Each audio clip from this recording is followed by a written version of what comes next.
Bismillahirrahmanirrahim. Assalamualaikum warahmatullahi wabarakatuh. Perkenalkan, nama saya Maharani dari kelas BC93. Sesuai dengan penugasan yang ada, dalam video kali ini saya akan meresum materi pertemuan terakhir bersama praktisi mengajar pada mata kuliah Public Speaking. Adapun materi yang dibahas pada pertemuan ini adalah mengenai keterampilan negosiasi. Apa itu negosiasi?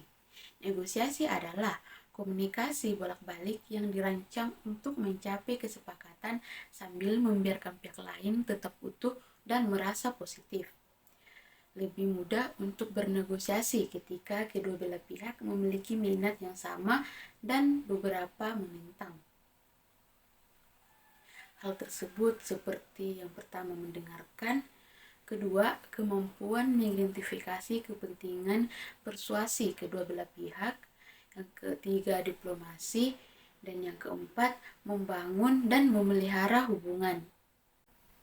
Negosiasi bisa terjadi di mana saja, baik di sekolah, kantor, pasar, bahkan tanpa kita sadari. Negosiasi sederhana seringkali terjadi di keluarga ataupun rumah kita sendiri. Alasan mengapa negosiasi terjadi. Yang pertama, untuk menyepakati bagaimana berbagi atau membagi sumber daya yang terbatas seperti tanah atau uang maupun waktu. Yang kedua, untuk menciptakan sesuatu yang baru yang tidak dapat dilakukan oleh masing-masing pihak sendiri, atau untuk menyelesaikan masalah atau perselisihan antara para pihak. Menurut Harvard, ada 4 prinsip negosiasi. Prinsip yang pertama, memisahkan orang dari masalah.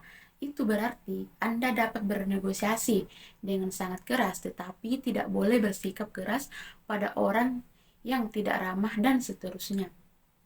Karena adalah kepentingan Anda sendiri untuk memahami kepentingan orang lain. Prinsip yang kedua, berorientasi pada kepentingan. Prinsip kerjasama yang keduanya adalah Anda harus fokus tetapi berorientasi pada kepentingan.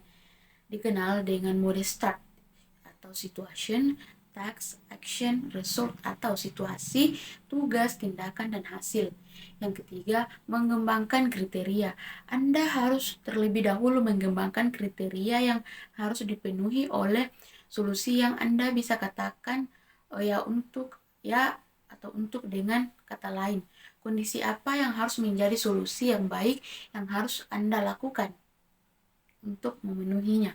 Yang keempat, pilihan yang berbeda untuk dipilih. Jangan mengembangkan hanya satu opsi, kemudian merupakan solusi terbaik, tetapi mungkin terjadi 3 atau 4. Sehingga solusi yang ditemukan oleh pihak lain akan jauh lebih berkelanjutan, karena mereka juga merasa bahwa sebenarnya mereka itu punya pilihan. Dalam negosiasi sendiri terbagi menjadi beberapa proses. Yang pertama, berbicara cerdas. Yang kedua, dilakukan secara langsung. Yang ketiga, menganggap bahwa waktu adalah uang. Keempat, menjelaskan situasinya. Kelima, menggunakan bahasa yang pantas dan formal. Yang keenam, jangan fokus hanya pada satu solusi, berikan solusi-solusi yang lain. Yang ketujuh, mendiskusikan konsep dan ide. Kedelapan, parafrase saran orang lain untuk mengklarifikasi dan mengakui proposal. Kesembilan, menutup negosiasi. Nah, hasil negosiasi harus mengandung yang pertama, kedua belah pihak harus mencapai konsensus dan berkomitmen pada kesepakatan. Yang kedua, kesepakatan tersebut harus membantu menjaga komunikasi dan interaksi yang sedang berlangsung antara pihak-pihak yang bernegosiasi, sehingga negosiasi di masa depan dapat dilakukan. Dan yang ketiga, negosiasi harus mengarah pada situasi yang lebih baik. Dengan adanya negosiasi diharapkan terjalin hubungan yang lebih baik lagi dengan beberapa pihak. Nah, setelah mempelajari materi ini, saya menjadi tahu bahwa ternyata dalam negosiasi ada beberapa trik agar negosiasi kita berhasil.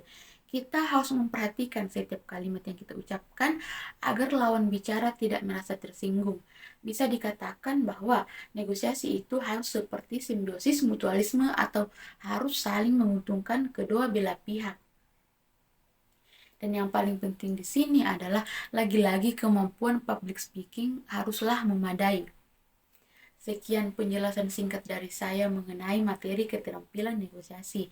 Atas perhatiannya saya ucapkan banyak terima kasih. Wabillahi taufiq wal hidayah. Wassalamualaikum warahmatullahi wabarakatuh.